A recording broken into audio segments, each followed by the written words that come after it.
తెలంగాణ ప్రజలకు నమస్కారం. ఈరోజు తెలంగాణ గడ్డ మీద మరొక్కసారి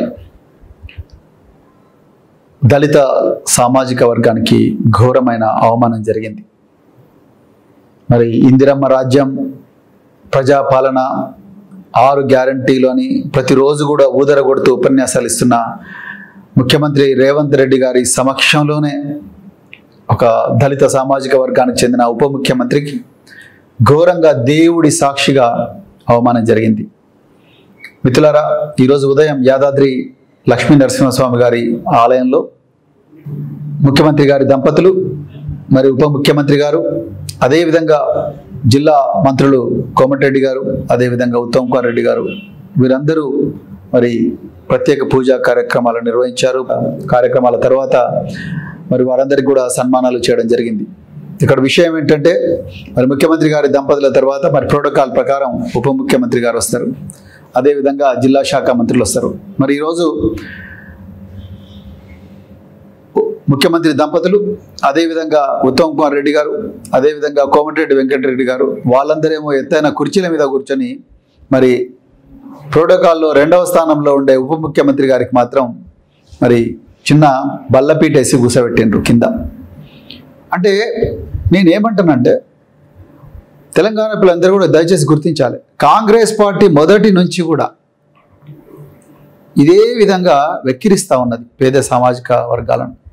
పేరుకు మాత్రమే ఒక దళిత వర్గానికి చెందిన మల్లికార్జున ఖర్గేను ఏఐసిసి ప్రెసిడెంట్గా పెట్టిండ్రు తప్ప వాళ్ళ గుండెల్లో ఈ వర్గాలను గౌరవించాలన్న ఆలోచన ఏమాత్రం లేదు. అంగరంగ వైభవంగా మరి ఎన్నో అబద్ధాలు చెప్పి ఇలా కాంగ్రెస్ పార్టీ అధికారంలోకి వచ్చింది.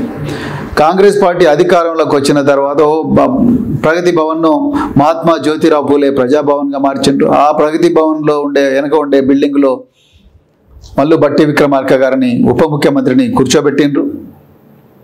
అదేవిధంగా ఇంకా 6 గ్యారంటీలని రకరకాల ఉపన్యాసాలు చేస్తూ ఉన్నారు. కానీ ఇక్కడ జరుగుతున్నది ఏంటంటే, మొత్తం మీడియా సాక్షిగా ప్రజలందరి ముందల తెలంగాణ ప్రజలందరూ చూస్తుండగానే ఉప ముఖ్యమంత్రి గారికి ఘోరంగా అవమానం జరిగింది. ఇది మొదటిసారి కాదు. మల్లు బట్టి విక్రమార్క గారు కూడా తెలుసు, ఆయన కూడా గుర్తుంచుకోవాలి. ఆయన కూడా మరి ఆగస్టు 18వ తారీఖు నాడు గత సంవత్సరం జరిగిన సభలో కూడా ఖమ్మంలో అదేవిధంగా మల్లు బట్టి విక్రమార్క గారిని అవమానం చేయడం జరిగింది. అదేవిధంగా మరి ఈరోజు కూడా అవమానం చేసింది. ఈ ప్రభుత్వానికి పేద వర్గాలంటే ఏమాత్రం గౌరవం లేదు లేదు లేదు.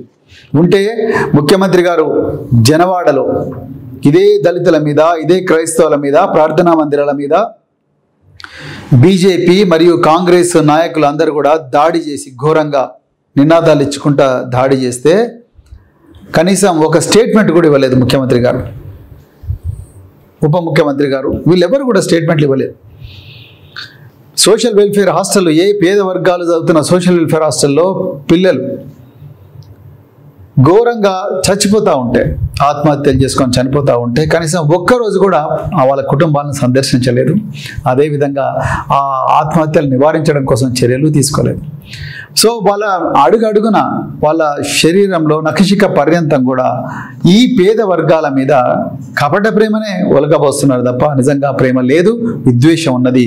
దాంట్లో మరి ఈరోజు చాలా క్లియర్గా దేవుడి సాక్షిగా ఘోరంగా మరి అవమానం చేసిండ్రు. దీనికి ముఖ్యమంత్రి గారు మరి ఆయన ప్రోటోకాల్ ప్రకారం, ఇది అఫీషియల్ కార్యక్రమం, మీరు ముఖ్యమంత్రి గారి హోదాలో పోయినరు, వారు మంత్రులందరూ కూడా మంత్రుల హోదాలో వచ్చిండ్రు.